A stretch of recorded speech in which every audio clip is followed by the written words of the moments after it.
Hey guys, welcome to episode 8 of the SimCast. We're here with Divinder Purewal, and today we talk about his book, Old Canada, The Journey from London, England to Surrey, British Columbia, and we also touch on Brexit and how great of a football club Liverpool is. It's mine, whose world is this? Welcome to episode 8.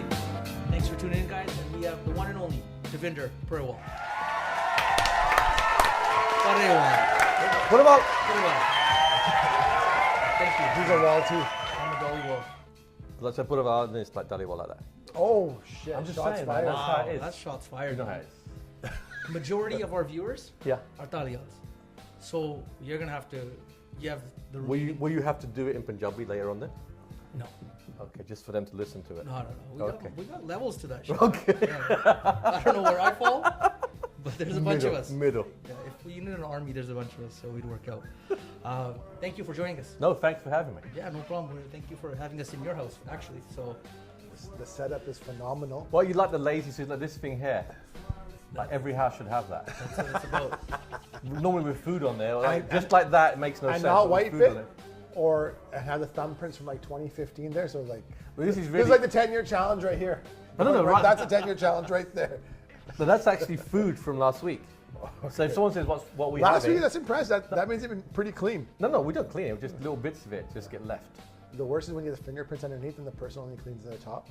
That person's normally the guy sitting over there. He's out of camera shot. The guys in So, the back. Yeah. so thank you for joining us, man. What have you been up to? To be honest, just surviving. I'm at that stage now in my life where I'm forgetting stuff. I'm going upstairs and not realizing why I went upstairs. And my wife's ready to put me into a home. I'm like, I'm not even 50 yet. So, You know what? You Yes. look like that. well, like I'm 50. No, you look like someone who's losing it, but you sound good for someone who No, looks like that. I'll tell you what. It's a few weeks ago. I went upstairs. I'm walking around upstairs. And I'm like, I don't know why I'm upstairs. So I text my son. I said, can you know why I'm upstairs? The doctor told your mum. And he tells my wife, and my wife comes out and says, did you forget why you're upstairs? I said, no, she goes, what about this text? And literally, she screenshot the text that he sent her. So it's tough, but I'm forgetting stuff. She keeps saying to me, can you give me that report from a year ago? I'm like, listen, I don't know what I had for lunch yesterday, so don't be asking about stuff from a year ago. Yeah, and because I've got the English accent, I can get away with stuff. That's what it is. That's You true. get the Look at benefit of the Stewie. doubt. Yeah. Look at Stewie in Family Guy. Family Guy. He says some crazy stuff, he gets away with it. That's my whole philosophy. Forgive me if I slip into the accent. I find it contagious. Really? Yeah, I have a You mean couple of friends. contagious? Contagious, yeah. Yes, okay. Did I say something else? He said like a Canadian person. Oh, okay. That's fine. So you say schedule? Say what? Schedule? What's that? Schedule? Schedule. Schedule. Schedule. Schedule. Schedule. I'm talking about Indian Commonwealth speech. Schedule. No, that's a new one. Yeah. I'll add it to my next book. Schedule. My next book. Insert plug. He's already Insert never even plug. started touching on the first one. He's already promoting the second one. Fucking shameless.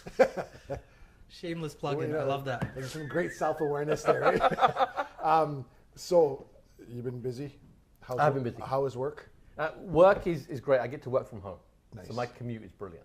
What do you do? He has to just go up and down the stairs. Mostly social media. Social media. Okay. Yeah, and then I do my HR job on the side. There you go. Okay. So you squeeze that in on your I books. just squeeze it in. Honest man. I appreciate it. No one from TELUS is watching this right now, so No. you're okay. Don't worry. Our wives aren't watching this. Nobody. I don't think my wife has seen any of our episodes. My wife's like, what are you doing? It's because my son watches all the time. He's pumped. He wants to be on the show. Yeah. Doing what? What was he going to do? He just wants to be like on the microphone and just once in a while be like, hi. But we should have him on there just to tell like shameless stories about you, like in your underpants and stuff like that. I can do that myself. I don't need him to do it. Right? So first time I ever heard, like I didn't know who you were until probably about 10 years now. And I heard you on a radio station, Yeah. P1 Divinder, and I think it was called The Beat at that time. Yeah, Kid Castle. Yeah. And I was just like, oh, P1 Divinder's got the English accent. That's all he's got. Look at his face. That's all I've got is the accent, let's be honest. So how did that start? Okay, so we got to Canada in 2005. Yeah. And we got into And the we're going to South. touch on how you got to Canada yeah. here in just a bit. But we got to Canada in 2005, and the kids were 8 and 5 at the time. I listened to the radio one day, and the radio topic was this Norwegian scientist had put a GPS chip in his son's neck to work out where his son was. So I found out, said, if he's an Indian dad, he'd have scared his kids. He goes, what do you mean? So I said, I told my kids when they were little that, you know the alarm sensors in the house, they blink? I said, that's a camera. It's filming you. Every time you do something stupid, it's blinking red. And my kids were like, that can't be real. And then they sat there one day, and I'd gone out to leave. My wife said, listen, tomorrow morning when you come home, you say to Kieran, thank you very much. I saw you wave at the camera. And he was convinced that it was a camera. So then when I did that, Kid Carson said, can you tell us any more parental hacks? I said, yeah, I've got parental hacks, but they're from being an immigrant parent. So I told my kids that when the ice cream truck went past playing its tune, just let the parents know there's no more ice cream. So my kids had never eaten ice cream from a truck. Yeah. So from there, it literally grew out. You know, the truth is, in England, there's so many guys who are brown and speak like this. Yes. Whereas here, you're a novelty. It's like me eating a dog that meows. That's like a lot of my friends. What, they're dogs that meow? Yeah, in their relationships. So you know who you are. Shout out, no. So, and then the first time I actually met you was that Tinder? No, what's the top? No, what's the other one? No, it's actually, we'll avoid it was that Tinder for Sikhs. It was Jack Tinder. Jet Tinder. Do you remember that? Jack Tinder. Yeah. Yes. No, it was at indoor soccer. Yes. And which was interesting. It was like basically middle-aged men with breasts running and trying not to have a heart attack whilst kicking a soccer ball. Yes, it was eventful. Yeah, I went because I think it was 3 teams, and whoever scores stays on. And King's Court. King's Court. Yeah. And all I remember from there is all good guys. Good.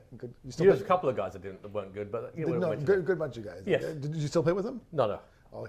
And used to usually play defense or goal because there's no real official goalie. Well, I'm fat, so I just stand in the goal and stick my ass out, and no one could score. No, but the thing is, when someone would shoot, you jump out of the way because you're scared to get hit. These good looks will not look after themselves. Let's be honest. And you screamed. Oh yeah, I was screaming. He screams, right? Well, I wasn't even playing. No, the worst part was that my son. Wait a minute, was that yell or a scream? Both. Scream. Okay. Like a little Mitch. Oh yeah. You can yell like a man. Yeah, it's hard to scream like a No. Scream The worst part was my son was only about 14 at the time, and he was made a captain. And he'd let me be the last guy picked. And they'd say to him in the end, we'll give you your dad and a 2-goal head start. I go, no, you can have my dad. And you can, and he'd score goals, like he'd literally pop the ball between my legs like fire hole. Wow. I'm like, what the hell are you doing? That's why I'd scream. I'd be screaming like you're walking home. That's what I would say to him. No, you were screaming because you're scared about getting hit by a ball. I did get hit once. I got hit in the eye. And those, I'm not going to say the balls hurt when they hit you in the face, but you know what I'm saying. Yeah. We're not going to talk about getting hit in the eye. But now. So you had a gig with The Beat? I was just the guy that would phone up. So I'd phone up, and then one day kids said, hey, listen, give me your phone number. If we have a topic, we'll phone you up. And you know what? Okay. I always had a funny story related to stuff. Like there were so many stories. If you think about it, we grew up in our culture, we grew up with some crazy people, our mom and dad, our uncles. I had one crazy uncle. Just extreme, one? No, but this particular one, he's an uncle as in he was from a village, my mum's village, that makes him your uncle. Of course. And he was very antisocial. And what he would do is this. We'd go to his house, we'd ring the bell, and he'd answer the door. Every time he answered the door, he had his jacket on. And years passed by, and my dad said to him one day, he said, why do you always answer the door with your jacket on? He said, here's the reality. I keep my jacket by the door. When the doorbell rings, I put my jacket on. If it's someone I like, I just got home. If someone I don't like, I'm just leaving. Brilliant. Genius. No, so I'm saying, wow. We grew up like that. So we have so much comedy, but I don't know if we own it enough. We don't always own that comedy. I gotta start using that. no, you're busting it. But 5 people watching us are gonna know. Yeah, no, so 5. Well, I'm including us guys here, the 5 of us. 5 of us here. My son's probably got the iPad in bed, sneakily watching this on Facebook Live. There you go. So there was 6 of us. Yes. And but I've trained my kids if someone rings the doorbell. Yeah. They used to just storm down like, Dad, someone's here. I'm like, duck. Just duck. Like I posted videos of them just ducking and like peeking over the sofa, just kind of see like who's there, and it's hilarious because they're so well trained. Because you don't know who the hell's coming. Like back in the day, people would be excited. Yeah. And now if someone shows up, everyone's like, "Fuck, someone's here. Who is it?" Oh yeah. And no, because you think about it, when we were kids, like your uncle would turn up. They drive for like 4 hours, ding dong, and you're like, what do you mean again? I'm staying for a week, and I brought my whole family with me, and you're going to feed us, and you're going to sleep on the floor, I'm going to sleep in your bed. And now, like you said you're coming over, like, let me know exactly when you're coming, text me when you're outside, do this, because now we don't be inconvenienced. Yeah. And that's what it is. I grew up in South Vancouver, so right between Maine and Fraser. So it was the hub of the airport, because now people just park and go. Yeah. Or they like take a cab home or whatever it might be. They don't want to inconvenience anybody else. But back then, it doesn't matter. You're getting dropped off. The whole double would come and drop you off. So we were on the way to the airport, literally 5 minutes away from the airport, close to Marine Drive and Main Street. Or people go to Ross Street, Goodweather Temple, or Main Street for shopping. And this is back in the 80s. Every weekend, Saturday, Sunday, our house is slammed. Oh yeah. And you know, you're young and you want to go out, you want to do things, and you can't leave. And if your parents aren't home, you're fucked. Oh yeah. Because now I'm the older brother, so I'm stuck with these people. Oh yeah. Until my parents come home, and guess what I would do? I'd call my parents and be like, hey, when you coming home? Actually, no, I couldn't because there's no fucking cell phones back then. So smoke signals. I'm just like, smoke signals. But I was like, please. And then my grandparents, if it was 6 months they're living here, not in India, then I'd be okay. Yeah. Because they'd, you know, socialize with them and take care of everything. But if they're in India during those 6 months, and my younger brother doesn't care because he was much younger at the time, so I had to take care of them until and some of these people. Well, no, it's crazy. And these people don't get the signel. No, no. Or the hint, like, hey, maybe we should leave. I don't think no, they no, care. no. They don't care. They didn't care. It's free food. I remember one time this guy came to our house. My dad's. And they start going through your own fridge while because they're like, your parents aren't here, so no one's gonna know, right? No, so this guy turns up and he's like, I'm here to see mum and dad. So mum and dad have gone out for a few hours. He's like, I'll wait. I'm like 8 years old. Yeah. He goes, Malik Jabanala. So I'm making tea for this guy. I'm thinking, I don't know, this could be some random guy who's going to rob the house and basically beat me up. So I'm sitting there, finally mum and dad comes in and says to me quietly, I don't like this guy. I'm like, he said he was your friend. He goes, do you give him tea? Yeah. I was going to get hit. If I didn't give him tea, I was going to get hit. If I give him tea, I'm going to get hit. So you pick the hit you're going to get. Yeah, man, that's hilarious. That should be the title of your second book, Volume 1, Stories. Oh, Punjabi stories. I want to do sketches. I want to basically capture what it means to grow up with crazy parents. Because my parents, they're in their 70s now. Stories are endless. Oh, I mean, think about it. You could go to an Indian wedding and sit with someone from my mum's generation, someone from my generation, someone from your generation, and the idea of marriage would be different for each one. My mum and dad met on their wedding day. Same. Now, if you... For me. Oh, yeah. And my wife. No. No. That explains a lot. Did she get the visa? Did she get the visa? Okay. No, but the reality is they met on their wedding day. Now I got, I met my wife in high school, but now this generation now, they could meet someone online. So if you say to your grandparents, I met someone online, they go, what does that mean? They've got no clue. So it's interesting. Facebook. Shadi.com. Oh, God. Facebook, Tinder. But that's the reality. So now we look at it in a modern context. It's going to be tougher for these guys because I think millennials don't want to settle. Like my wife obviously settled. I told her I was a millionaire, but I didn't mention it in Canadian Tire money. I didn't mention it until after the marriage license was signed. But now it's like I want someone who's got a great job, they've got an apartment, got money. That stuff takes time. Have money. That's so funny you mentioned right. Canadian Tire. Yes. I have a friend who told me, this is a long time ago, he's like, man, anytime my uncle goes to India, he keeps the Canadian Tire money at the airport for the guys for the luggage. Oh, that is holy shit. Brilliant. Not as brilliant as nuggets, the uncle with the nuggets. jackets by the front door. Yeah, that's number one. See what I'm saying? That's like number We one. have to prioritize these. I think Yeah, that's another book right there. That's Indian life that's hacks. the arrival. Indian life hacks. Yeah. There you go. Say, what's that app for the doorbell where you can see when people ring your doorbell? It's your child. Go check the door.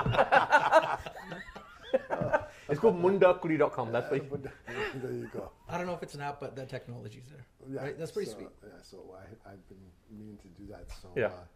So you wrote this book, man. I did. All right. That is true. I mean, my face is on the back. Like, you don't believe it. Look. In fact, you know what? When I wrote this, the whole thing. There's 4 reasons why I wrote the book. Yeah. Number 1, I want to tell people I wrote a book. Because I'm from a long line of underachievers. It's all about ego. Oh yeah, it is. You got to tell people what you got, what you just did. No, you meet people whose family are doctors and lawyers and accountants.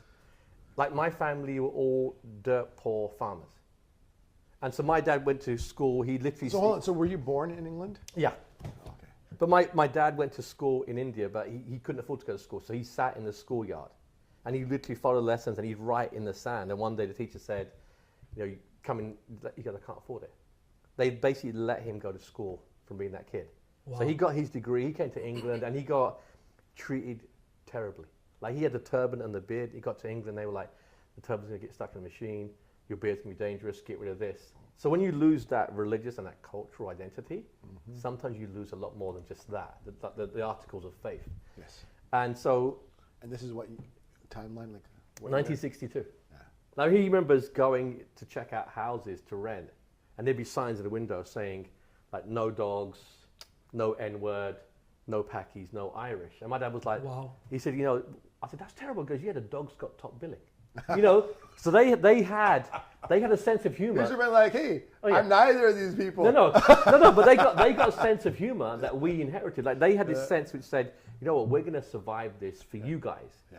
And the reality is that England's a very different place. Like, England with the Brexit vote now, it's still very polarized. There's a lot of tension there. It's not going to go away, and the Brexit's going to make it worse. And to be honest, part of the reason for us moving was that I could see the tension way, way out. Like, it was always there, even as a kid. I remember hearing a song that the racist would sing, there ain't no black in the Union Jack. And when you hear that constantly, it reinforces the fact that you are born there, but you're not of there. So what you see, like even the States right now. Yes. The social environment and. But that's the whole thing I grew up with. Yeah. I grew up with that feeling of you are less than. Yeah. And our parents were so humble, they just took it. They didn't do what other people did and say, you need to fight back. They just said, just turn the other cheek. And with the hope that, hey, you know what, the future might be better.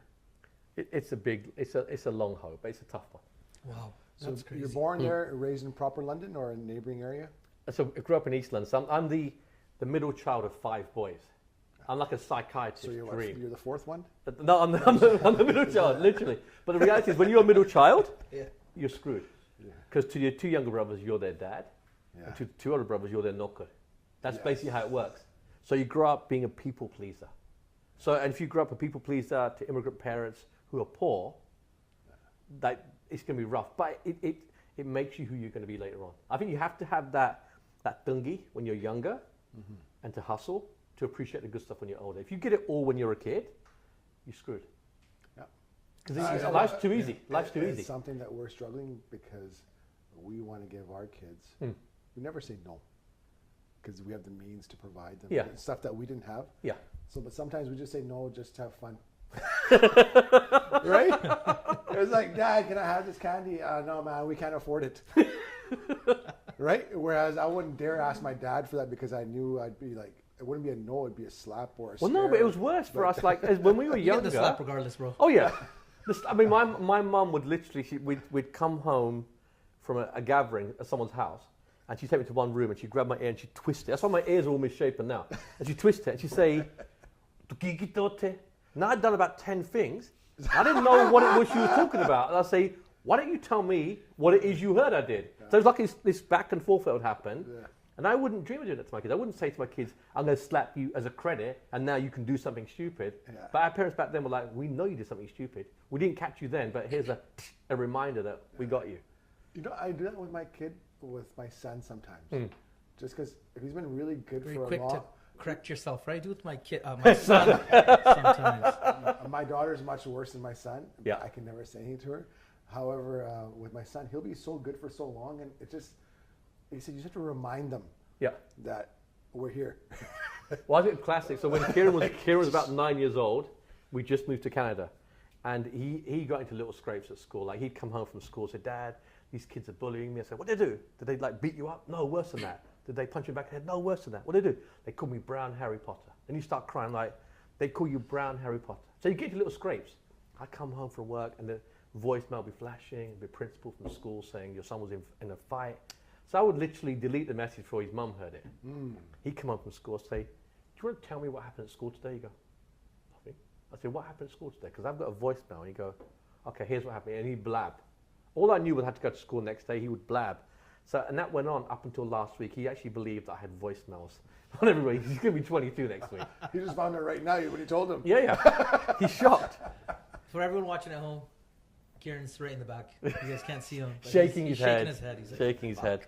head. That is the reality. You can't hit your kids now. You have to mess them up psychologically. Well, no, you can hit them as long as no one sees it. No, you can't. Okay, I've got a classic one. So I've got a friend of mine. Define hit. Leaving a bruise. Okay, so a friend of mine. So if you can hit them without bruising them, is that okay? Well, they're going to blab. They're going to tell someone. Okay, so let me tell you a story. One of my friends, when his son was 14, said, "Dad, I want a TV in my room." And his dad's like, "We have 5 TVs in the house. There's 5 people." He goes, "No, I want a TV in my room, or I'm going to tell the cops that you're beating me." So my friend's like, "Well, why would you do that?" He goes, "Because if I call the cops, then you can go to prison." He goes, "Okay, here's what I'm going to do. I'm actually so angry, I'm going to beat you up, for real." Because you ready? He said, "Yeah, now I'm going to call the cops. And I'm going to tell them what I did." Because then what happens? Because then I get carted off to the police station. I explain that I'm stressed out. You're now in a foster home where it's 1 TV for 25 kids. You still want that TV? Great way to start. So I'm saying you have to be cleverer than the kids. I'll just share a quick story. Please. Just change the story, eh? Just No, no, I don't mean change the story. I mean like for the kid. No, flip it. oh, Twist it, yeah. right? Yeah, flip the script. My son had done something wrong, and I threatened him on the ride home. No, he wasn't listening. He was acting all. This is like 2 years ago. He's like 4. He's 4. Yeah, he's in the back seat, and he's like, "Oh, I'm gonna do this. Oh, I'm gonna like." He's just being very stubborn, and I was like, "Oh yeah, well, you know what? You wait till you get home." That's what you said. Just Yeah. left it hanging. Yeah, and then he's just like all freaked out. He goes, "All right, you know, I said something to him, like something mean to him, like just to make him shut up." And he goes, "Why you say that?" I was like, "I'm gonna tell Mama, right?" His mom. And I was like, "Oh, really? So if you tell Mama, you watch what happens." And he just shriveled up, all freaked out. And then there was silent pause for about 10 minutes.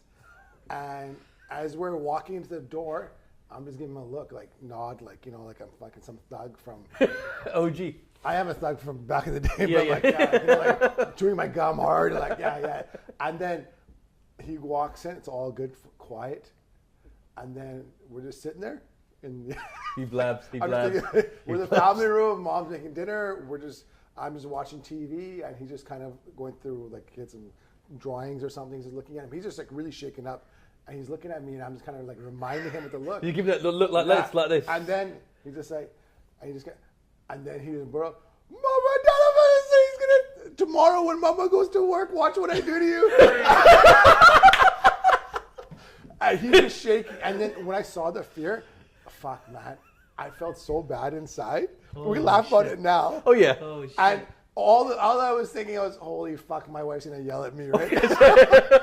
And then she's like, and I was like, "No, he did this." And you found a 6-year-old. It's like both of us got sent to principal's Both of you are office. 4-year-old. Oh, your 4-year-old. That's worse. And then, That's and then worse. the thing is, this is where women are smarter than us. They're just like, No, except for in who they marry. Let's be honest. yes, except Let's be honest now. a little disclaimer. we trick them. Yeah. We trick them. But she's like, "Sim, you can't be saying threatening things. It's not like the 90s where, you know, or 80s when we grew up where we have idle threats from our parents." I would take the over the slaps we got. Yeah. No, but she goes, I "No, would take the hits over psycho. Oh, Oh, big yeah, time. because it's done. It's Yeah. over and done with. Everything's back to normal. You're like you're like He's like "Delle arke sotted." Like this the No, whole but my night. wife's like, "How about if he goes to school and says, 'Oh, my dad threatened'?" He goes, "We don't want some social worker coming in or some cops. You have to be very And kids mindful blab. of what, you know." And No, but, and kids give things out of context. We were having our house renovated back in London years ago. My daughter was 4 years old. She went to school one day. She said something to a teacher. I go to visit her at school, pick her up, and the teacher's like, "Hey, can I have a chat with you?" I'm like, "Sure." So she's holding my hand. She goes, "Is everything okay at home?" I'm like, "Yeah, everything's fine." She goes, Simran said something. I'm like, "What'd you say?" She goes, "She's from a broken home." I'm like, "A broken home?" "Oh, we're having renovations done. The banisters are broken." So I'm saying, you know, just something innocent gets twisted. Misinterpretation. Oh, yeah. Right? Completely. I know we got a lot more to cover here, so let's get into the meat of this. Sure. Why'd you write this book? So I said there's 4 reasons. Number 1 was I wanted to say I wrote a book. Because I say Great. a long Hey. line of underachievers. Junior, that's a great Yeah. accomplishment. Number 2, Sorry to interrupt. Yeah. That's why we're here. You wrote the book. there you go. Imagine you never wrote the book. Yeah, you would not be on this show. I wouldn't exist. Because you are obviously God. Yes, because the basically how it Avengers, works. you would have just crumbled. It'd be dust. Just like smoke here. I can't feel my Peter Parker, right? No, and the second reason I wanted my kids to know, they got on a plane when they were 8 and 5. Yeah. They arrived in Canada 10 hours later. Like, wait, we're in Canada. We're Canadian. I'm like, no. So I wanted to capture what happened for 2.5 years before that. I also wanted to say to my kids in the future that anything worth doing, it's hard to do, but it's called work for a reason. And you've got to put in the effort. But also, in all seriousness, I do worry about forgetting stuff, maybe getting dementia. And I want to capture that before it goes. Because it happens quick. We don't have any off button now. Our dads and mums worked in manual jobs mostly. They came home, they didn't think about work. Our phones connect us to work all the time, so we have no off button. And we have no ability to delete stuff from here, so stuff gets lost.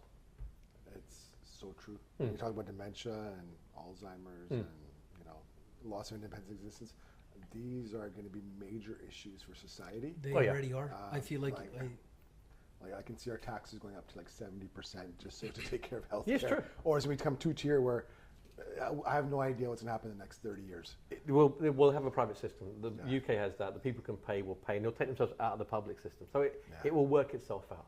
So, but the numbers of people who are going to be having these challenges is going to be it's going to be normalized. Because no one's going to be dying, but they're all going to be sick or can't remember anything. Well, the worst part is a lot of people that die from Alzheimer's is they forget to drink water. Their body gets dehydrated. The organs turn themselves off. And you think about it, it's a very basic function that we have just to drink, to rehydrate. So to come back to this, so the reason I wanted to capture this was I want my kids to understand journeys. Yeah, that's the awesome. reality. Sorry, I just got a message. Hey, your camera's blocked from Facebook Live. So someone's watching. We got someone watching. Yay! Hey, one person. Yeah. Thank you very much. One person. Awesome, buddy. That's awesome. Thanks, Dad. It's not. It's your son. No, it's your son. If it was YouTube, it'd be my son. Yeah. If it's Facebook, it's my dad. Your dad is. There you go. Dad's king of Facebook. Perfect. He's got more friends Thank than you, me. Uncle. There you go. No, he's like, Uncle, you look older than him. But that's the thing, though, because like at a certain stage, as an Indian guy, when someone calls you uncle for the first time, It fucks you you're up. done. It fucks I remember you I was 28 on a train, and these 28. couple of Indian guys were sat there, and one guy said, "Uncle, got time?" I went, "Me?" He said, "Yeah." I said, "I'm not your uncle." I said, "How old are you?" He goes, 16. I said, "I'm 28. I'm not some cracker having kids at 12, okay? I'm not your uncle." He goes, "Do you have time anyway?" I said, "Well, I do. It's this time, but don't be calling me uncle." It's just how I do. Once you get called uncle, that's it. Your life is downward slope. Yeah, shout out to Sachin, my cousin Sachin, who's 4.5 years younger than me. Yeah. But he had kids when he was like 20. What And so I'm their kid's Thaya. So it was like 20 years old, I'm a Thaya. Wow. 24 years old. And it just fucks you up. You're like, because you don't mind Chacha. Oh yeah, Chacha's cool. Mama's Mama's the best. so- No, Mama's the best. They made- they Chacha, fucking Everyone made loves a- their mama. Everyone loves their They mama. fucking made a song about it, right? And, but the hardest part though is for us, because we're middle-aged men, like, Speak for yourself. I'm 27. well, yeah, I know you are. So Mentally. yes. But how do you differentiate between like calling someone Baji and uncle? My view is Like this. at parties, now it's like now I'm 42, so I'm like now I'm calling everyone Baji because I think it's disrespectful to call somebody uncle unless they've been alone. No, but okay, but here's my gauge of it. You're roughly my age. We're in the same sort of wheelhouse, roughly. We're both Generation X. That means your dad is a little bit younger. Yeah, X. Your dad's a little bit younger than my dad, which means he's my uncle. Yes, generational. You kind of Yeah. But But sometimes sometimes with the almost Sikh guys, with the Daria, oh yeah. like you're like, Well, if the daddy is white, black, and they dye it, then but then you get ready, Then you it's a sort of Baji. start the conversation. Like, I'll give you an example. So I realised that with my ability to speak Punjabi, I speak Punjabi with an English accent because that's where we grew up. Yeah. I had no clue I did that until I came here. Someone said to me, "It's really cute how you speak." I'm like, what are you talking about? Cute. You got that Hugh Grant speaking Punjabi thing. I'm like, now you're that's just not making what I shit up, right? No, seriously. Hugh Grant. So I realised that I was taught numbers up to a certain point. In I Punjabi? know, I know 1 up to 40. That's it. Okay, and I'm a Scott Road. I'm literally on Scott Road one day. I'm at traffic lights. There's Bubba knocks on the window. Look up, goes rad. And I thought he was saying rad. I said, "Do we rad?" He goes, "No, bottom menu rad de de." And I'm like, oh wow, "Get to jana hai kana 755." I'm like, I know 700 means 700. I got no clue what 55 means. I said, "Tusi lek sakde ho? Main unpad hai. Door kholo." I'm like, "No, uncle, you understand. ਮੈਨੂੰ 40 ਦਾ number ਆਉਂਦੇ ਆ ਉਸ ਤੋਂ ਬਾਅਦ ਹੀ ਤੂੰ stupid ਆ मैं क्या मैं stupid या तू बाहर खड़ा है रुक window खड़ा होता है and that's what happened. So I'm realizing that my knowledge of Punjabi is diminishing. It's diminishing like crazy. Mine was good when I was young because the grandparents raised us. Well, Completely. the parents worked. Then there's like a phase of maybe 2 decades where nothing. No, but you also don't want. You also pretend because you think you're so cool. Yeah. Someone speaks, you go, "Who's that?" I don't know, speaking brown. Like you pretend you don't know what they're saying, and now you rock it. You own it. Yeah. Now you're like, fuck yeah. We're in fucking Surrey, guys. There you go. Alright. There you go. So if you can't speak Punjabi, it's gonna. But now, affect you. like in our lines of work, we have to speak Punjabi to be communicate because. Yes.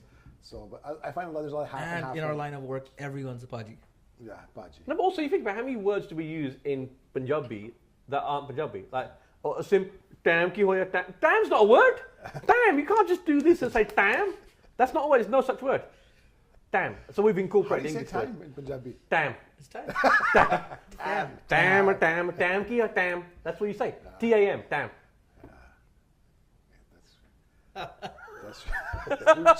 We've actually changed the fucking word to damn. It's those. It's damn. It's the Brits that came in. We changed it all. So we get damn. That's what happened. So, wrote the book, wanted to just have some sort of memory, document it, right? Well, the idea behind it was. So I how write did the you book. how did you remember? Did you start writing notes over the last 10, 15 years to remember? I had loads of diaries and little really? post-it notes, stuff like that, because the kids would do stupid stuff. And I would write that, so that'd be interesting to write. This is that. back in. This is back in. I started in this the UK. book in 2002, What year did you move to? 2005. Okay. So my whole thing was I was going to write it. So for 12 years, I'm writing this book. I go to England, and this is something I did put in the front of the book.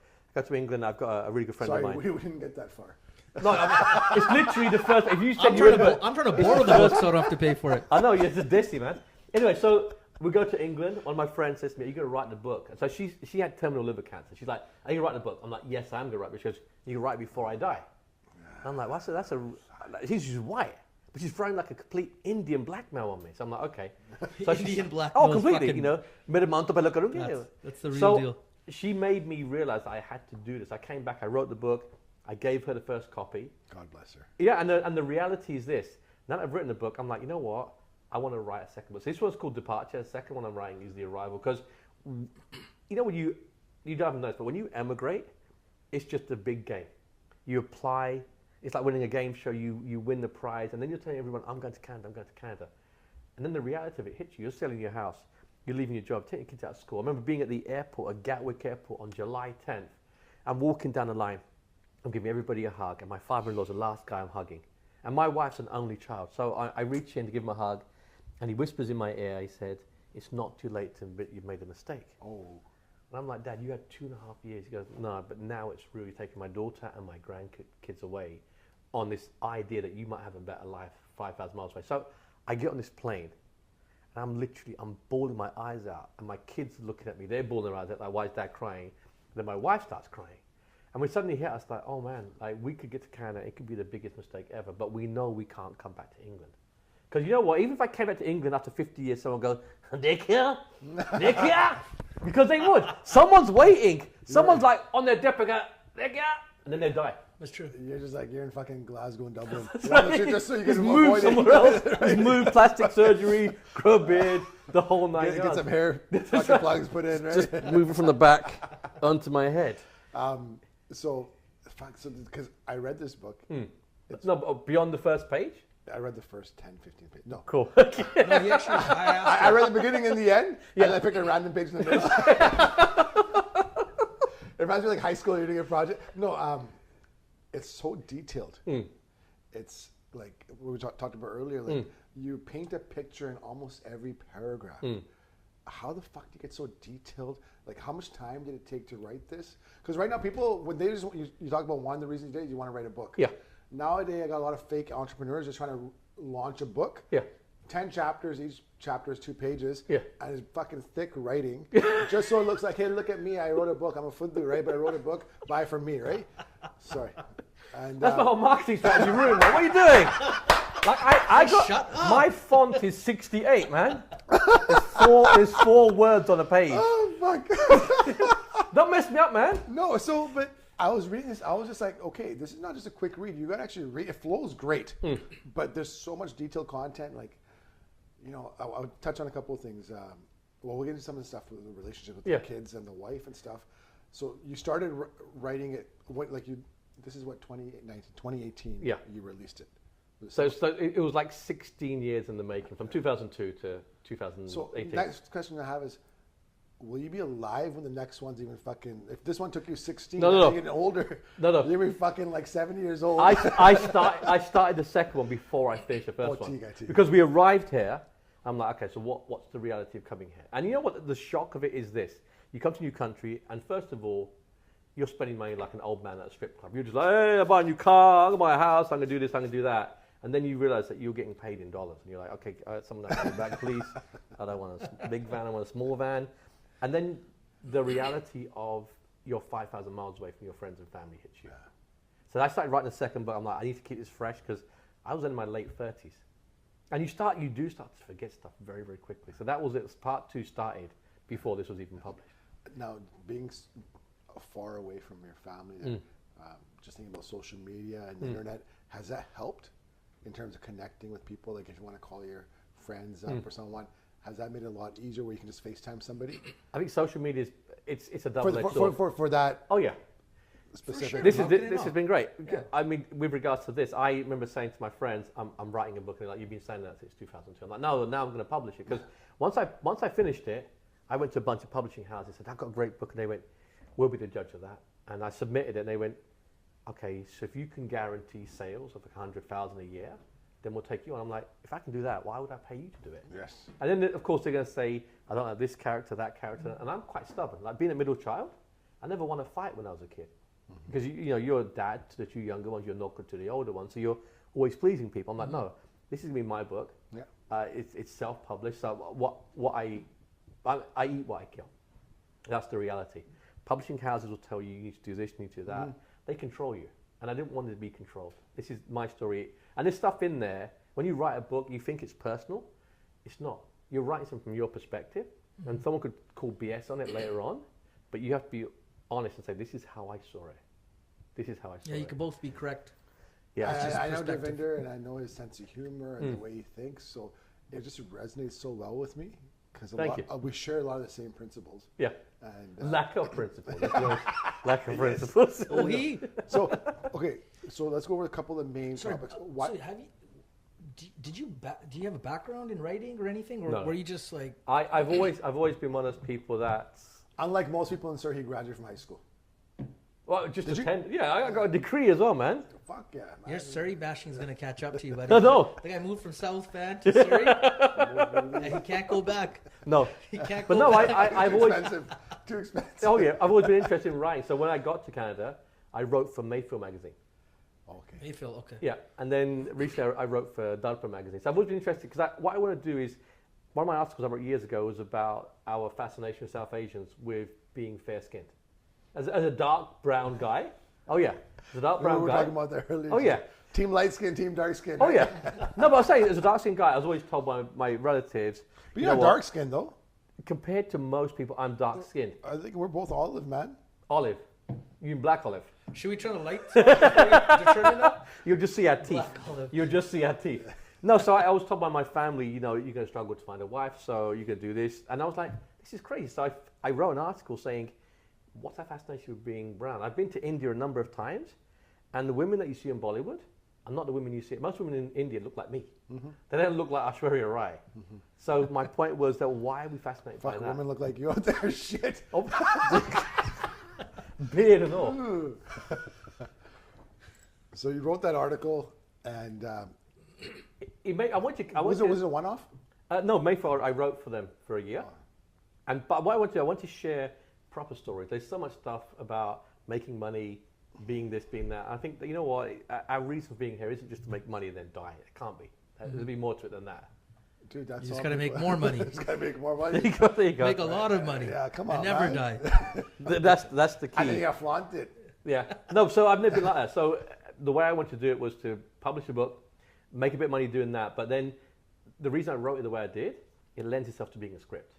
My long-term vision is to turn this into, like everyone hates Chris. Everyone hates Div. Everyone hates You Div. can fucking make a movie. Or We're thinking fucking- checkers. This guy's playing chess.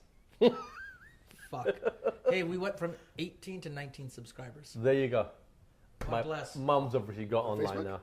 You too. Oh wow, sweet. That's most. It's perspective. If you look at it's one new subscriber.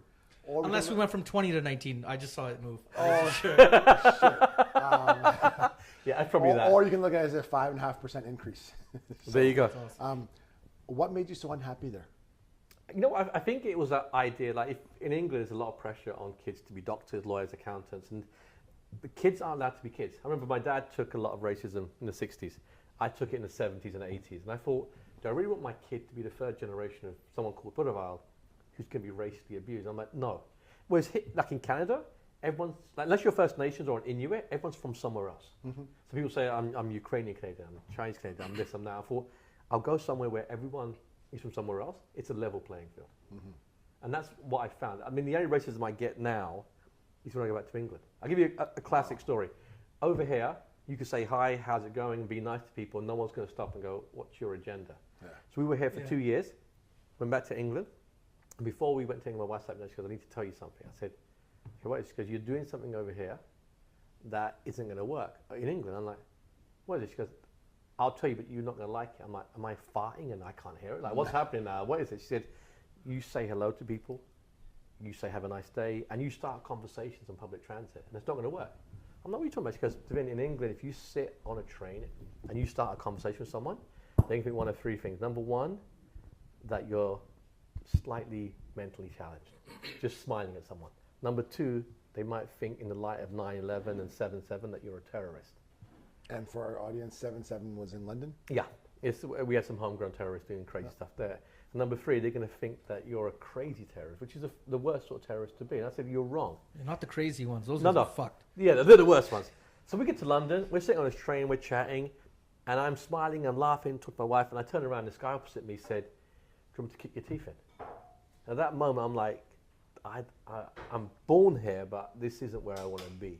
Like, just that tension's always So been you there. went back to London or England. You're being polite. I'm just literally, imagine I'm talking to you and we're You laughing. would be- you'd be I like- turn around and Carlos says, should I kick your teeth? And you're like, whoa. Fuck. You're like, go ahead, motherfucker. I got good benefits from TELUS. I wasn't working for them then. Okay, No. so I'm glad you held off. Yeah, saying yeah, that. yeah. But that's the reality. So there's a tension there. And I thought, I don't have that here. I thought when I come back, I fly over Vancouver, I see the mountains, and I think this is a great place. So I always tell people I'm made in England, but finished in Canada. Because it's true. If you have ambition and drive, you can make a really good life for yourself here. Yeah. Whereas in England, you can be hustling for the rest of your life. Really, eh? Yeah, it's Wow. tough. I've only been to London. Just layover. Well, yeah, But I heard London's beautiful. Like, My cousins and I slept all on the floor together in one room. Yeah, Is that's a different episode. that's for the late night. Hashtag me too. So why Vancouver? I've got a younger brother who's been here for many, many years. And we'd always come over. So he every was other already year. here before? Oh yeah, he's been here since '91. Was that a bit? Oh, wow. Since And- 91. Yeah. His wife's from up north? Your sister-in-law? Yeah. What city? Vavenby. Okay. Devinder's so surprised he didn't believe that Sim actually read the book. No, no, It's not in there. book. Oh, wow. He just does everything. He's a like fucking Facebook. He's creep. like Facebook. I just- No, so we would. No, I see my family functions like our extended So we family. would come here every other year in summer. She's related to my relatives. So. Yeah, yeah, Everyone's sure, whatever, right, man. you're So right. hey, we're cousins. No. No, you're my uncle. I can see the resemblance. There you go. So we'd come here every summer. We'd have a great time. And then it was like one year, it's like, you know what? We could live here. And what year was that? That would have been like 2001. It was weird because we were here. 9/11. when 9/11 I read on the that. day I read 9/11 that. I read that in here. Oh. And I don't want to take away from that event that happened. Yeah. But I did read that part of the book. It was scary because it suddenly made me realize that, you know what, these events happening all over, like 7/7. Like the day before 7/7 happened, we were in London as tourists, and we were traveling around. As I left Liverpool Street Station, I said to my wife, "If the terrorists hit this place, like they're gonna." 7/7. No, when you were there. We left on the 10th of July. That was the 7th of July, same year. Oh yeah, because you're supposed to say bye to all your friends, and Yes. you called your office. I read that part too. Yeah. To make sure, and everyone's just shaken up, and you were just shaking. Well, it's up. scary because that 7/7, 9/11, what they did was it reversed due process. If you're a brown guy, you were guilty until proven innocent. And the crazy thing is, no, it's crazy because you meet people and they automatically assume, especially with this voice. I remember being at the airport and every time I go there, like even when we were leaving England, lining up and I see these two TSA guys walking along, I said to my wife, I guarantee I'm going to get tapped on the shoulder. She reached out and said, someone's going to tap me on the shoulder and say, random. So, of course, he taps her shoulder. I said, oh, okay, I guess I won the prize. He goes, yeah. This is where Liverpool jersey saying random. There you go, no. So I'm there, I've got my arms out, and the guy's doing this, and it's like an episode of Friends. The guy literally cups me. Oh, fuck. And I said, And you screamed? No, like no. you did soccer? I said to him loudly, if your hand stays there, I want an engagement ring and a summer wedding. And he immediately let go. And everyone in the lineup was laughing their heads off. I was like, you know what? That's how people end up in a room touching their toes with rubber glove. I'm like, no, because what he did there was an abuse of his rights. But the reality is, as a brown guy, I know that random thing's going to happen. So I'm not going to be the crazy brown guy at the airport screaming, why is it me? So it's our new reality. It is our new reality, sadly. No, it's crazy. The stereotypes are crazy, but you can make that about every ethnicity. It's worse though when a brown TSA person does it. They're like trying to prove a point. Yes, those guys. They're trying to flex on their coworkers. Yeah, a little bit. I guess. So you guys came here. Now let's just talk about when was the decision made that, because you're talking about these marketing packages that would show up at your door, and you're telling your wife, hey, you know what? So even the name changes here. Yeah, they're similar, but you kept them like. What name change? Sorry. So in the names, like he refers to his kids and wife. Okay. So You know who it is when he's. Yeah. I had their real names in there. They said we don't want to be associated with you. They literally said that. I said, but my name's Your on kids there. say that too? Oh yeah, and my wife. Her name's Usha. She's like, call me Anisha. I'm like, my name's on there. My photograp's on the back. Everyone knows you're married to me. So who are we fooling here? She goes, just in case. Just in case. Gotcha. That explains why they left as soon as we got here. They went. They booked it, went. eh? They went. Hey, you should call us over more often.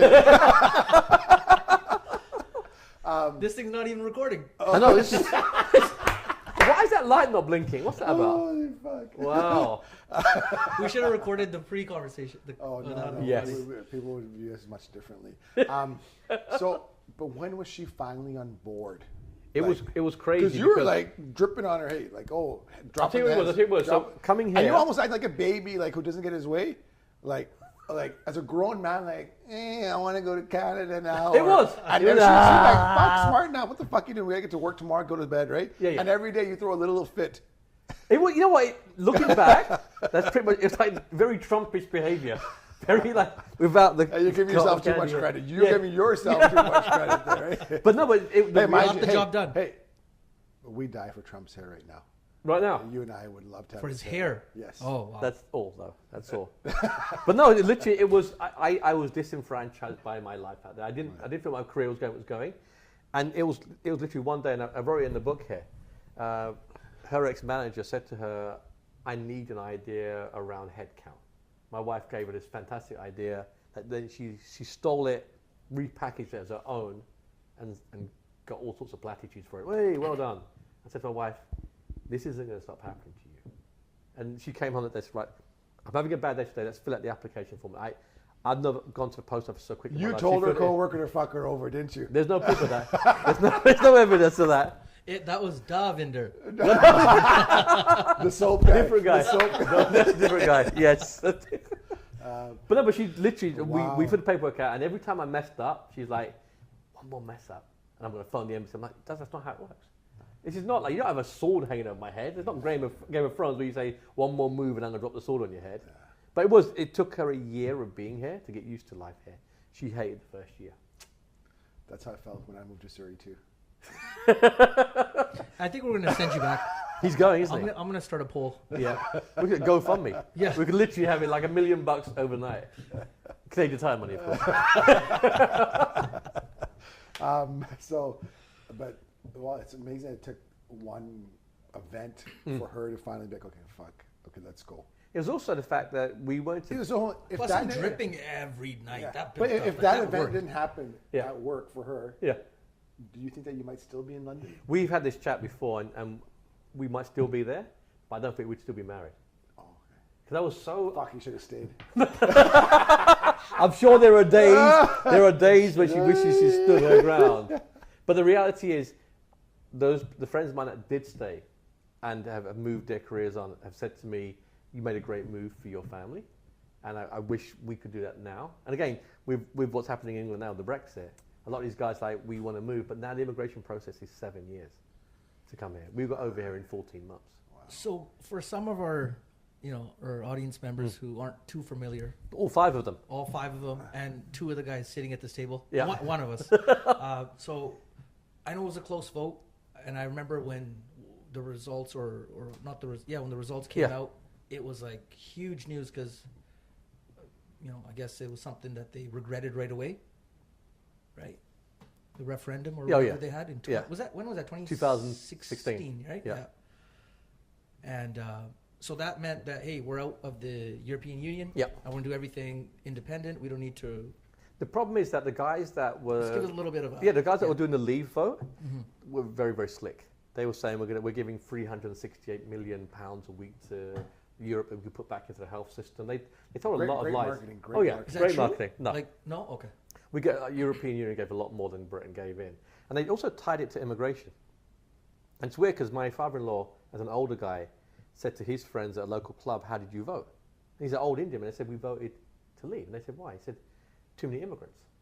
It's almost like that idea that I'm not an immigrant anymore. I've been here for one generation. My kids are born here, but it's going to hurt them because they got to negotiate all sorts of trade deals. There's no freedom of movement. It's going to hurt them a lot. And the interesting thing is, the very next day after the Brexit vote came out, Regret. oh no, the number one Google search was, "What is the Brexit?" Yeah, and this is across the pond we're talking about, not here. Yeah, Yeah. in the UK. In the UK. Now, the vote that happened recently, what happened? So the vote. So right now, Britain's looking at a no-deal Brexit, like because Europe's in no. What do you mean no deal? They want to backtrack? No, that's what's happened is Europe has said you guys can leave, but Northern Ireland has to then have a hard border. You can't have, because Northern Ireland's part of the UK. You can't have one part of you guys leaving, or 3 parts you leaving and 1 part staying. So they want to put a hard border there, which would really have a problem because you start problems with the Republic of Ireland. You have a lot of problems between the different religions. So if there's a no-deal Brexit, there's going to be a lot of chaos. The property prices are going to fall. The pound's going to really devalue a lot. So people didn't really think about this. So now and everyone's pushing for a second referendum. The truth is, if you had that and people voted to stay, it's now 1-1. What do you do, like rock, paper, scissors to determine Yeah, it? you got to go best of 3. You go flip a coin. But it's interesting. We're actually going to England in March, just before the Brexit takes off. It'll be interesting to see how much tension there is, because I think it's going to get very tense. And even today, the Commissioner of the Metropolitan Police in London said that he's worried that the number of racial attacks and far-right, internet stuff is going to get ramped up with a no-deal Brexit. Because it fans the fires. I was just about to ask you, hey, how's England changed from now 2019 and 2005 when you left? Yeah. You just kind of answered, hey, there's going to be some stuff. I think stuff's going to happen. I think Faster the far Wi-Fi. right, yeah, the far right are going to fan the fires, and you're seeing it already. So it's going to be interesting. And 95% of my family is still there, so it's not like I can leave Canada and go, well, you're on your own. You Yeah. still worry about stuff like that. You're connected for life. You are. Yeah, so. I mean, you are. No, I am. No, you guys aren't. So now, fast forward, you guys are here. You've been here this is your 14th year. Yes, Are you very happy with your decision? completely. I think myself and the kids were happy within like 2-3 months, because when we get to move to our house, and my wife took a year, like because in that time, I brought her parents over. She's an only child. I brought her parents over here. It rained. They were here for 90 days. It rained for 72 days. And at one stage, it rained for 3 weeks, day and night. My father-in-law was like, I think I just saw Noah's Ark go past. And no, that's just So one. your in-laws are here now too? They came here last summer. We emigrated them over here. How do they like you here?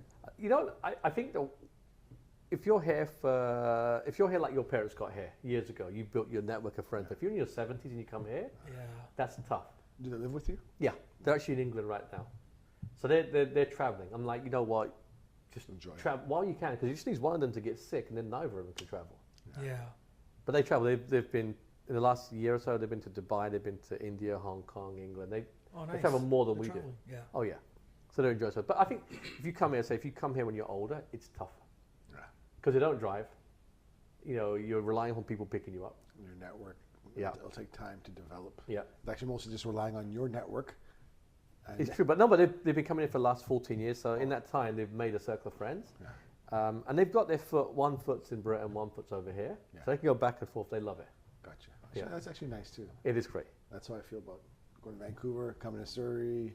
Both cultures. Yes. Excellent. Both cultures. Yeah, take my bulletproof vest off and head back. You need to put it on tonight, I would imagine. Yeah. Yes. Double up. But Usha's happy now? Yeah. I think she's happy now that her parents are here as well. I mean, it took her some time, but once the kids were settled, that changed everything. Because once your kids are happy, everything happy. switches out. Yeah. That whole So they happy say. life, happy wife, stuff like that. It So extends to your kids. how is your relationship for you and the missus? You know what, to be honest, we met in high school. I was 18, she was 17.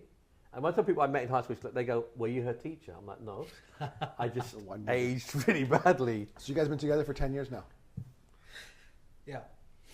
Fucking mathematician. 31 years. 31, wow. And the reality is, we met in high school and we had absolutely nothing, no money, nothing. I remember there's a song by a group called Magic. And it's like, why'd you have to be so mean?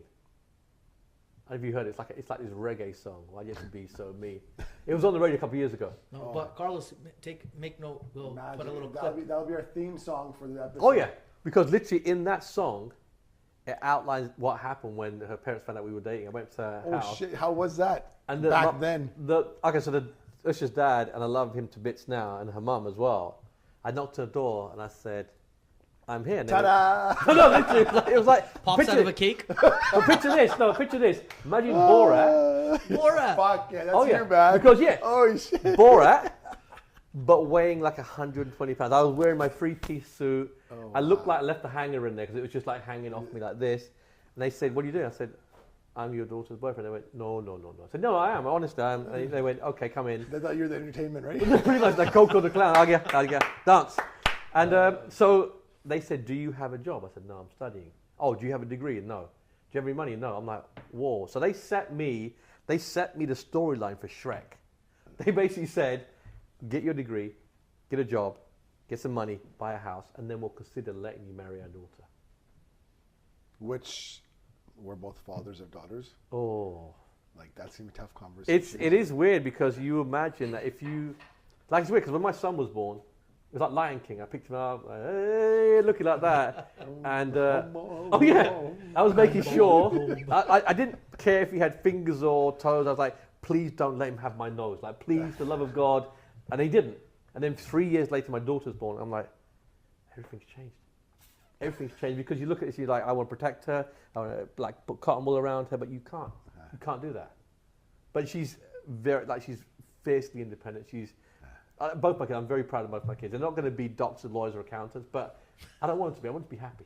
I want them to be good human beings. Way to believe in them, man. No, it's true. It's true. They've told me that. No, they don't want he changed to, it. yeah. He wanted, but then when ICBC changed their fucking regulations last year, he goes, like, I don't yeah. want them to be lawyers Oh anymore. yeah. No, because I remember when I was younger, the joke was, Accountants, you want them to be because Trudeau's fucking up the economy so bad that people need more and better accountants. So I got friends who are accountants. yeah, so they're gonna be busier. When I was younger, it was like the whole saying was, And Ush is in that field. we're both in HR. Oh, okay, So our kids don't get conversations; they get appraisals. Like that's literally how it works. Their allowance is a bonus. Oh wow. That's how it works. But no, it's Training for the real world. you have to. I remember my son one year, like it was his first year in Canada, and he was like getting his birthday money, and he was like fanning his face, and I was like, this looks like an episode of the Cosby Show. Now, if you watched the Cosby Show before, Bill Cosby was a crazy rapist. It was a really interesting Before we show. found out he was a crazy rapist. Completely. But I never liked this show. I thought it was so dull and boring. No, but for my generation, older than you, it was like training for parenthood. Yes. So in this particular episode, Theo was being a bit of a jerk. Yes. So Kieran had the money, and he's like, "Oh, it's so hot." I said, "No. Put your money down." I said, "You like living in this house?" "Yeah." I said, "You like cable?" "Yeah." Took some money. "You like washing your clothes?" Took some money. I took all the money. He said, "What do you do?" I said, "This is the real world. You don't be fanning your face with your money. That's a real dick move." Yeah. And he didn't do it again. But the reality is, kids become what they see. So if you are uncharitable and you're horrible, then your kids can be that. That's basically how it works. Yes. And then when people say you're lucky, I'm like, no, I'm not lucky.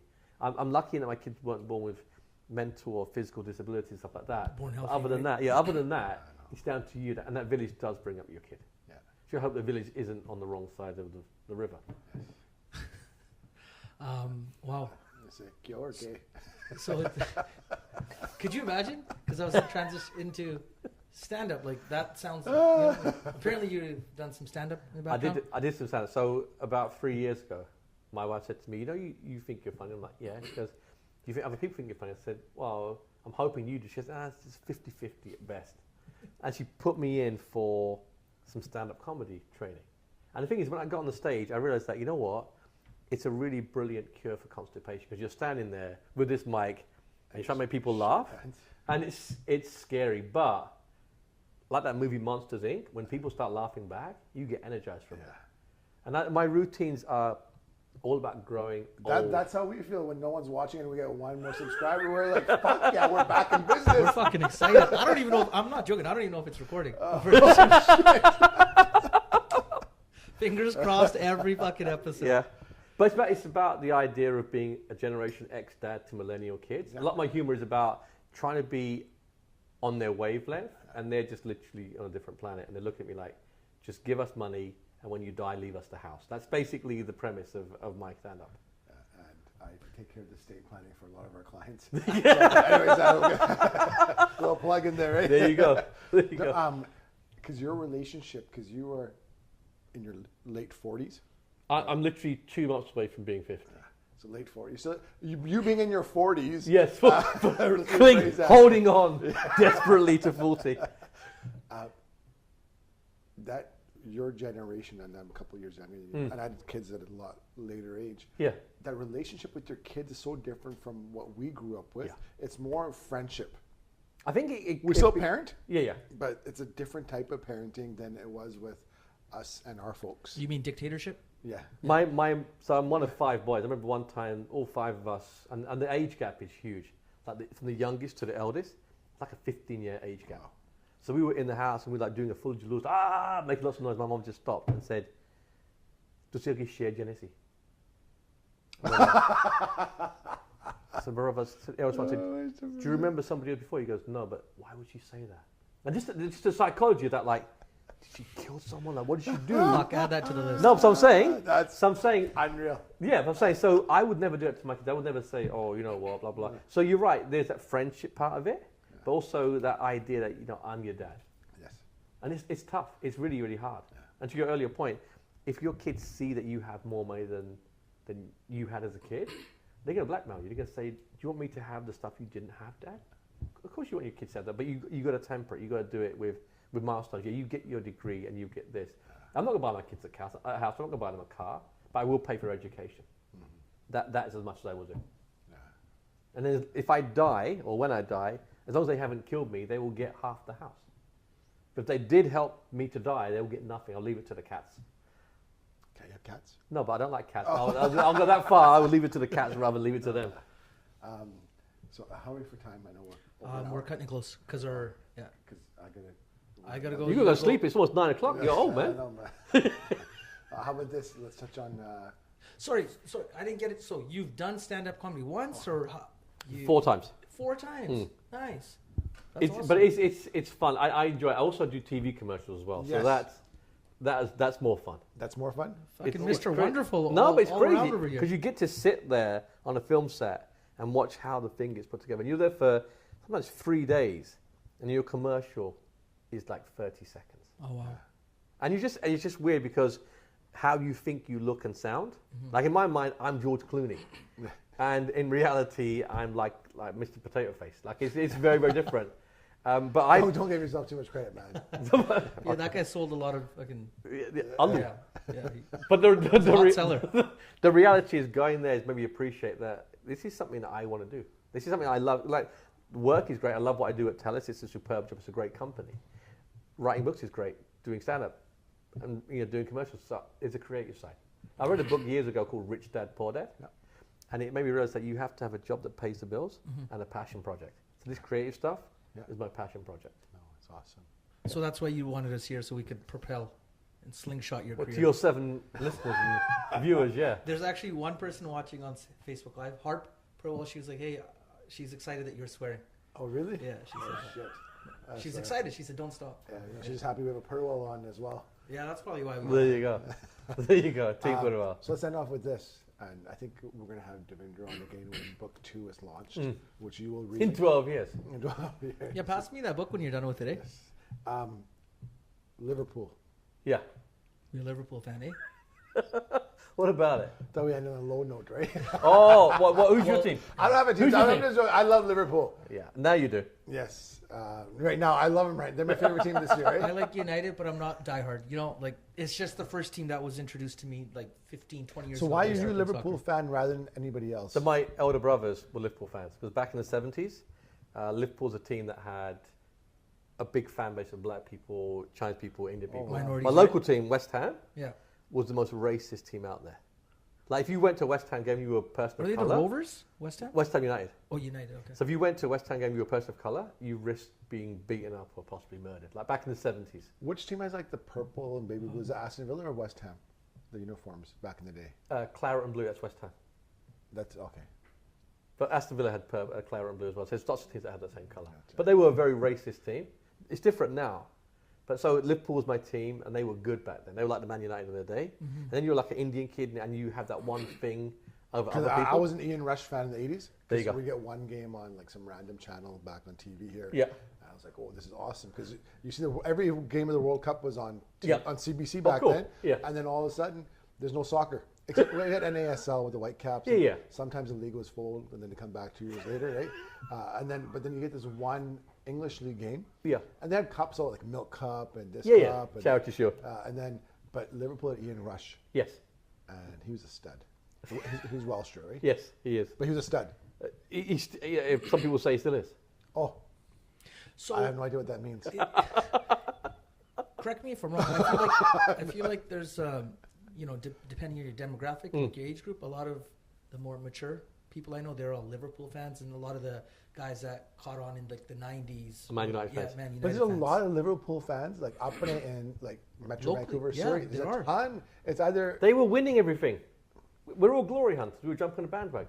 And then as soon as they got back, I remember the last day in our house, it's in the book, last day in our house in London, it was a Champions League final, Liverpool playing AC Milan. And we had no furniture in the house. What year is this? 2005. Oh, okay, yeah. Last time we were good. Yeah, yeah. And we were losing 3-0 at half time. And my son took off his Liverpool shirt and he threw it on the ground. He said, why did you have a Liverpool fan for? I watched that game. And I said, we're going to win this. He goes, we talked about it. We're going to win this game. He goes, how can we win? They've got so-and-so in goal, and they've got Shevchenko and Crespo. I'm like, trust me. Then when they started scoring 1 goal, and then 2, and then they tied it up, they went to penalties. He said, how do you know? I said, you just have to have faith in this. I'm like, that could have gone so wrong. Like, it could have gone, like, we lost 9-0, Yeah. and then he was shooting respect. people from the bell tower. Yeah. That my dad lied to me. It could have been that easily. But when you're a Liverpool fan, you don't know if your team's how do we going to get win. from losing a game to fucking What? Bell tower? The psychology of it. You know, my dad promised me we were going to win. We lost. He's a liar. I hate him. I want to shoot people. That Yeah, sort of like, thing. was that Gerard that hit the last penalty shot, or I don't know? Maybe that might have been a different year. I can't recall, but I feel like that. There's a Where was that? memory Was of that game in Moscow? Istanbul. Just Istanbul Turkey. in Turkey. It was the greatest comeback of any sporting game ever, as far as I'm concerned. Yeah, I would say Cavs being the Warriors coming back from 3-1. No, but that it's was a series though. Imagine this. Imagine One you're game, yeah, one imagine game. you're beating your son 3-0 in soccer, Yeah. and he comes back and beats you. That's the scale of it. That's you. And this might be the first year they win the Premier League. You know what?